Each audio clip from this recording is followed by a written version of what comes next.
Welcome to జీ6 media. నేను మీ GK రాజు. కొన్ని రోజులుగా మన పవన్ కళ్యాణ్ గారిపై, మన AP deputy CM Konidela Pawan Kalyan గారిపై కొంతమంది అనుచితంగా వ్యాఖ్యలు చేస్తున్నారని ఇష్టానుసారంగా మాట్లాడుతున్నారు.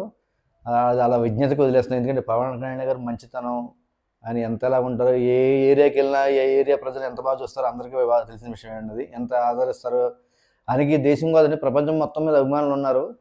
రాజకీయాల్లోకి వచ్చి నిష్పక్షపాతంగా సేవ చేసిన నాయకుల్లో ఉన్నారంటే, నాకు తెలిసిన నాయకుల్లో తెలుగు రాష్ట్రాల్లో ఉన్నారంటే నిష్పక్షం చేసిన నాయకుల్లో పవన్ కళ్యాణ్ గారు మొదటి స్థానంలో ఉంటారండి.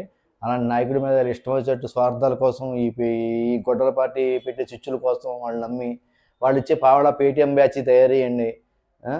గొడ్డల పార్టీ నాయకులు గుణపం బ్యాచీలు ఇవన్నీ తయారయ్యి మనకి కత్తుల బ్యాచీలు, కరాటాల బ్యాచీలు తయారైపోయి ఒకళ్ళనొకళ్ళు విమర్శించుకుంటూ ఎదుటివారు నా వ్యక్తిత్వాన్ని, మనోభావాలను దెబ్బతీస్తూ మాట్లాడుతున్నారండి. ఒకసారి ఏం మాట్లాడారో కొన్ని ఎగ్జాంపుల్ చూపిస్తానండి. నేను ఎక్కువ వద్దు కానీ 2-3 చూపిస్తాను. మన కవిత, కల్వకుంట్ల కవిత, మన సారా క్వీన్ అంటారండి. మన తెలంగాణలో సారా క్వీన్ అంటారు. ఈయన చంద్రశేఖరరావు గారు కుమార్తె అండి. ఈవిడ ఏం మాట్లాడిందో కూడా ఒకసారి ఉందండి ఆయన మీద. ఈవిడ రాజకీయ పార్టీ పెట్టింది. ఎదుటి వ్యక్తులు ఎలా మాట్లాడాలి, ఏం మాట్లాడాలో కూడా తెలియకుండా మాట్లాడితే ఎలాగండి? ఈవిడ తిహార్ జైల్లో ఉండొచ్చింది. లిక్కర్ రాణి అంటారు. లిక్కర్ దందాలు 100 కోట్లు నొక్కేసిందండి. ఇది ఈవిడ వీడియో ఒకటి చూసేవాడు. నేను చాలాసార్లు చూశాను. అది దొరకలేదని TV9 రజనీ గారు ఒకసారి ఇంటర్వ్యూ చేశారండి. నీకు ఇన్ని లక్షల ఉంగరాలు ఎక్కడ, ఇన్ని లక్షల వాచ్ ఎక్కడైనా సమాధానం చెప్పలేక సంపాదించుకున్నాను ఉందండి. ఎమ్మెల్సీ ఉద్యోగం వస్తే మటుకి ఎన్ని లక్షలు వచ్చేస్తాయి, ఎంత వస్తుంది, ఏంటి సమాధానం చెప్పాలి ఈవిడ. మన పవన్ కళ్యాణ్ గారు కూడా ఒకసారి ప్రశ్నించారండి. అమ్మ, నువ్వు తెలంగాణ జాగృతి అధ్యక్షురాలు కదా, నువ్వు వచ్చిన విరాళాలు ఎంత లెక్క చెప్పమని చెప్పాడు. ఎన్నో సంవత్సరాలు చెప్పాడు ఆయన ప్రశ్నించి. అప్పటికి సమాధానం లేదు కానీ ఆయన గురించి మాట్లాడేదంతా అది అయిపోయిందండి ఈవిడ. ఒకసారి ఈవిడ ఏం మాట్లాడిందో మనం విందాం. కవిత గారు, మీరు రేపు పొద్దుగా వెళ్ళి తెలంగాణ నవనిర్మాణాన్ని పవన్ కళ్యాణ్ వచ్చి ఇక్కడ సభపడతాడు. నేనేమంటున్నా అంటే, లోకేష్ గారు, పవన్ కళ్యాణ్ గారు వాళ్ళది ఒకటే ప్రభుత్వం కదా, ఆంధ్ర ప్రభుత్వం. నేను విజ్ఞప్తి చేస్తున్నాను, వానాకాలం వస్తుంది, మీ సెక్రటేరియట్ లో, మీ అమరావతిలో మీ ముఖ్యమంత్రి గారి కూర్చుని నీళ్ళు రాకుండా చూసుకుంటాం. మన సెక్రటరీ మునిగిపోద్దంటండి. సెక్రటరీ మునిగిపోతే సీఎం నీళ్ళు వస్తాయంట. హైదరాబాద్ ఎన్నిసార్లు మునిగిపోతుంది, ఎన్ని వర్షాలు మునిగిపోలేదండి. ఎంత అల్లకొల్లం అయిపోలేదు. హైదరాబాదు ఇది వరల్డ్ సిటీలో నెంబర్ 2గా ఉన్న నగరం లాంటిది. ఇండియాలోనే 2వ రాజధాని చేద్దాం. హైదరాబాద్ ఎన్నిసార్లు మునిగిపోలేదండి, ఎన్నిసార్లు అయిపోలేదు. మరి మీ నాన్నగారు 9 సంవత్సరాలు 10 సంవత్సరాల ముఖ్యమంత్రి కూడా నువ్వేం చేసావమ్మా? మీరు అందరూ మొత్తం మీ ఫ్యామిలీ అంతా గవర్నమెంట్లో ఉన్నారు. అప్పుడు నువ్వేం చేసావు మరి అర్థం అవ్వదు. ఈయనకి విమర్శించేదాన్ని అయిపోయావు నువ్వు. ఆంధ్రాలో చూసుకున్నప్పుడు మీరు ప్రొఫెసర్ నాగేశ్వరరావు గారితో మాది తెలంగాణ నాయకుడు, తెలంగాణ ప్రొఫెసర్, తెలంగాణ విశేషం ఉన్నప్పుడు ఆంధ్ర గురించి ఎందుకు విశ్లేషించాలని నాకు చెప్పండి నాకు ఒకసారి. ఆయన తెలంగాణ నాయకుడు కదా, తెలంగాణ ఆంధ్ర వాళ్ళ గురించి విశ్లేషించకూడదు కదా. వాళ్ళ గురించి విశ్లేషించాల్సిన అవసరం ఉంది. పవన్ కళ్యాణ్ పక్క రాష్ట్రం ఉప ముఖ్యమంత్రి అయినప్పుడు పక్క రాష్ట్రాల గురించి నువ్వు ఎందుకు విశ్లేషించాలని అన్నప్పుడు విశ్లేషించకూడదు కదా. ఈయన గురించి తెలంగాణ రాజకీయాలు 300 మంది నాయకులు ఉన్నారండి. వాళ్ళ గురించి మాట్లాడుకోమనండి. మరి ఆంధ్ర నాయకుడి గురించి ఎందుకు మాట్లాడారు అన్నప్పుడు నీకు ఎంత పౌరుషం వచ్చినప్పుడు నువ్వు ఆంధ్ర నాయకుడి గురించి ఎందుకు మాట్లాడారు చెప్పండి. మరి ఆంధ్ర పవన్ కళ్యాణ్ గారు ఒక స్టేజ్లో హోదాలో ఉన్నవాడు వ్యక్తిని పట్టుకుని, ఒక స్టార్డమ్ ఉన్న వ్యక్తిని పట్టుకుని నువ్వు ఎందుకు మాట్లాడాలి? ప్రొఫెసర్ నాగేశ్వర మీరు అడగలేరా? మన ఆంధ్ర నాయకులు కూడా మనకి ఎందుకు రండి, మన రాష్ట్రం గురించి మనం మాట్లాడుకుందాం, మన రాష్ట్ర నాయకుల గురించి మాట్లాడడం చెప్పొచ్చు కదా. అది లేదు తెలివితేటలో. వాళ్ళు మాట్లాడడం మటుకు ఎక్కడన్నా ఎవరితో మాట్లాడేయచ్చు. ఎదురు ఎవరైనా మాట్లాడితే మటుకు ఆంధ్ర తెలంగాణ ఫీలింగ్ అని దిగొచ్చేస్తారు. వీళ్ళు నెగ్గింది ఆంధ్ర తెలంగాణ ఫీలింగ్ మీద అండి. ఇంత దురదృష్టకరం కూడా ఉండదు. ఆంధ్ర తెలంగాణ ఫీలింగ్ మీదే నెగ్గారు. ఎంతసేపు మతాలు కుదంతాలు రెచ్చగొట్టి రకాలు అయ్యి. తర్వాత మన కొన్ని ఎగ్జామ్స్ మీకు 2 ఎగ్జామ్స్ చూపిస్తాను. పవన్ కళ్యాణ్ గారు సేవలు తెలంగాణ వాళ్ళకి ఎంత సేవ చేశారో అలా ఈ మాటలు ఏంటంటే కొంత మీకు ఎగ్జాంపుల్ చూపిస్తాను. చూడండి, ఒక ఎగ్జామ్ మొదలయ్యండి. నేను $2 లక్షల చెక్కు రాసింది. నా తల్లి దేవుడు చల్లబద్ద నా పేదరికం చూసి, నా కళ చూసి, నా పేదరికం కొరకు బతుకని పేదవాడిచ్చి ఇచ్చేసింది 2 లక్షలు. 2 లక్షలు ఇచ్చి నా ఎమ్మడి PhD చేసిన రంగయ్య, మన రంగయ్య సారు, ఈ సారు చాలా బాధపడ్డాడు. ఆయన దగ్గరికి వెళ్ళి మాట్లాడి నా పరిస్థితి ఇదని బాగోలేదని చెప్పగానే తక్షణం 2 లక్షల రూపాయలు చెక్కు రాసి చేతిలో పెట్టాడండి. నేను ఇంకెనకాడికి వేసి ఆన్లైన్లో ఎంక్వైరీ చేయండి. కొంతమంది ఉంటారు, నేను 10,000 ఉంటారు బాబు, నేను తెలంగాణ నాయకులు చూస్తాను, ఏమైనా కష్టం వచ్చి వెళ్తారే ఆడి పరిస్థితి ఏంటి, ఎంక్వైరీ చేసిరండి, వెళ్ళి అది చేసిరండి, ఆడ కవునా కాదు చెప్పండి, అది చేసి 100 వందలు చెప్తారండి వాళ్ళు ఇవ్వడానికి, ఎగ్గొట్టడానికి. అలాంటిది వెనక ముందు ఆలోచించకుండా ప్రొఫెసర్ని తీసుకెళ్ళి మాట్లాడితే 2 లక్షల రూపాయలు చెక్కు స్పాట్లో రాసి చేతిలో పెట్టాడండి. అది మంచితనం అండి. పవన్ కళ్యాణ్ గారు మంచితనం అంటే అది. మీరు ఇంకోటి చూపిస్తానండి, మన గద్దర్ గారిది.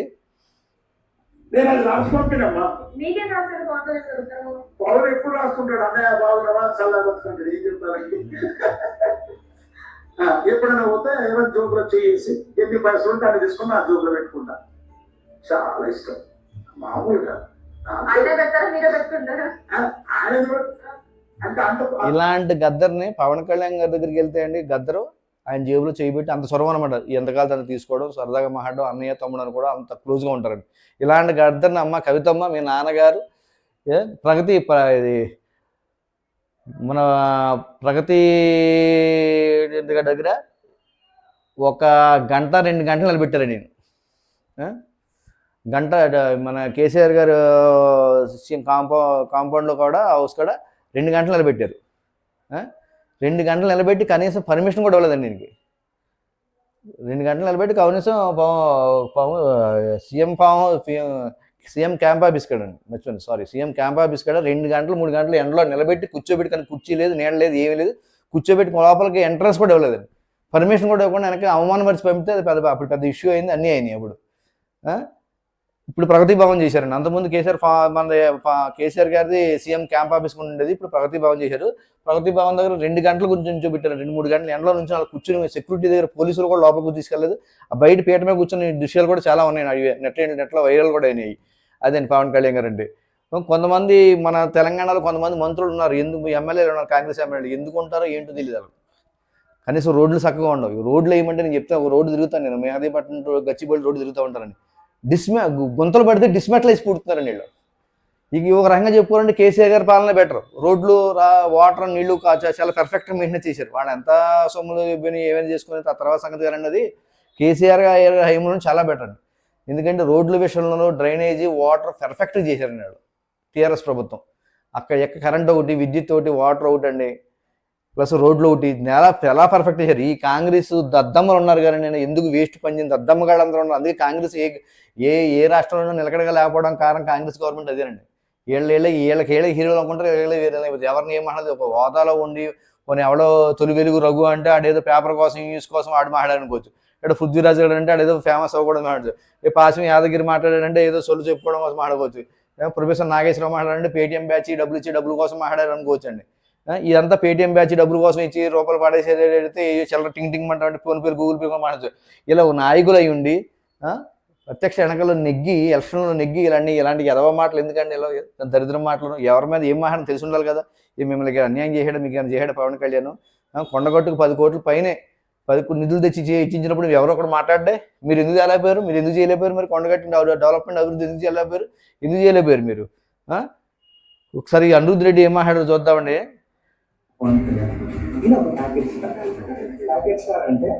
ప్యాకేజ్ ఇస్తారు, వీడు బాబు ఇచ్చాడు, వీడు బాబు ప్యాకేజ్ ఇచ్చాడు, వీళ్ళు తాత ముత్తాతల ప్యాకేజీ ఇచ్చారు. వీడికి ఏం తెలుసండి, గుద్దాం మొహం తెలియదు వీడికి. నేను కాక మొన్న ఎలక్షన్లో నెగ్గాడు, నేను కాక మొన్న జడ్చర్ల ఎమ్మెల్యే కింద నెగ్గాడండి. కనీసం ఏమీ లేదు, ఇష్టం వచ్చినట్టు వీడి బాబు ఇచ్చాడు, వీడు ఇంట్లో సొమ్ము ఇచ్చాడు, ఇటు తాత ఇచ్చాడు ప్యాకేజీ. లేకపోతే పేటీఎం ఎంతైనా అనిరుద్ధ్ రెడ్డి కదా, మన గొడ్డలపాటి రెడ్డి ఇందులో కూడా ఉందన్నట్టుంది మూలలో. వీటి చేత మాట్లాడతారు. మన గొడ్డలపాటి లక్షణాలు బాగా కనపడతాయి తెలంగాణలో, బాగా కనపడేది ఎవరైనా అంటే గొడ్డలపాటి లక్షణాలు వీడికే కనపడతాయి. మన బెంతాహేడ దగ్గరికి బంధువులు అమ్మంటాడు, అత్తమాడు పవన్ కళ్యాణ్ మీద చచ్చిపోవడమే వీడి పని, వేరే పనే ఉండదు.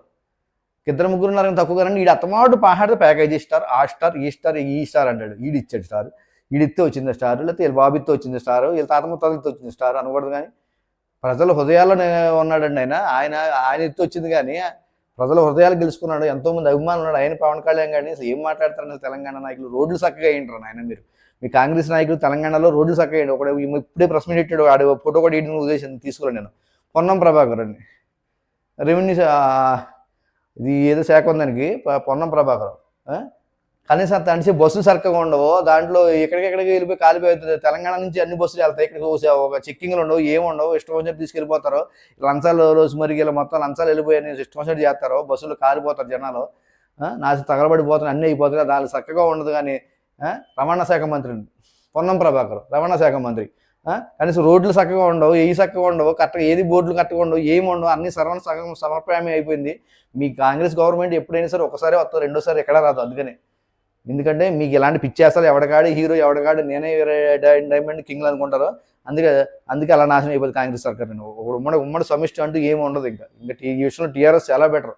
ఓ రకంగా పద్ధతిగా మాట్లాడతారు, ఎవరు ఏం మాట్లాడాలి అదే మాట్లాడతారు, ఎక్కడి వరకు మాట్లాడాలి మీరు వచ్చినట్టు మాట్లాడతారు. మీరు వచ్చిన అధికారాన్ని నిలబెట్టుకుని శుభ్రం చేసుకుందని ఏమీ లేదు కాంగ్రెస్ నాయకులకి. పక్కన ఉన్న డిప్యూటీ సీఎం పవన్ కళ్యాణ్ పెడిచేస్తున్నారు ఏంటి నాకు అర్థం అవుతుంది.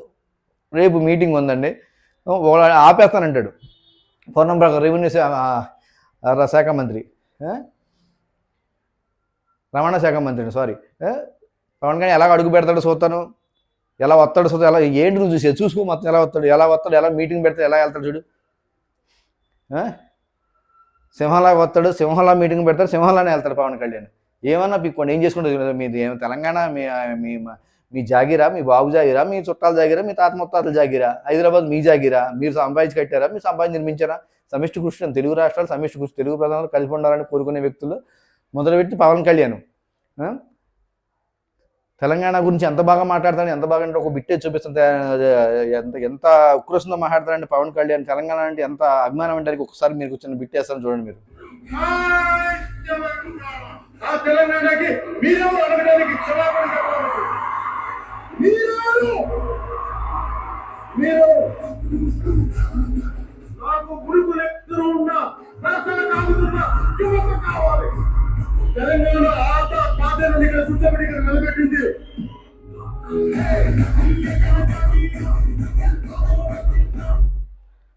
అదని పరిస్థితి. తెలంగాణ అంటే అంత ఇష్టం, ఆయన తెలంగాణ అంటే అంత ఇష్టంగా మాట్లాడతాడు, తెలంగాణ ప్రజలు కూడా గౌరవిస్తాడు, ఆయన తెలంగాణ నాయకులు కూడా గౌరవిస్తాడు. ఆయన ఏ ప్రెసిడెంట్లో మీకులాగా వాగాడు కదా, సొల్లు మాటలు మాట్లాడో ఎంతో ఆచితూచి మాట్లాడతాడు. తెలుగు రాష్ట్రాలు కలిపి ఉండి కూరుకునే మొదట ఏకైక వ్యక్తి. దయచేసి మీరు ఇష్టం వచ్చేటట్టు మాట్లాడకండి. ఎవరో పేటీఎం ఇచ్చే డబ్బులు, గొడ్డల పాటు ఇచ్చే డబ్బుల కోసం ఇష్టం వచ్చేది ఇరిగేషన్ చేయకండి. మీరు జీవితంలో చాలా నష్టపోతారు.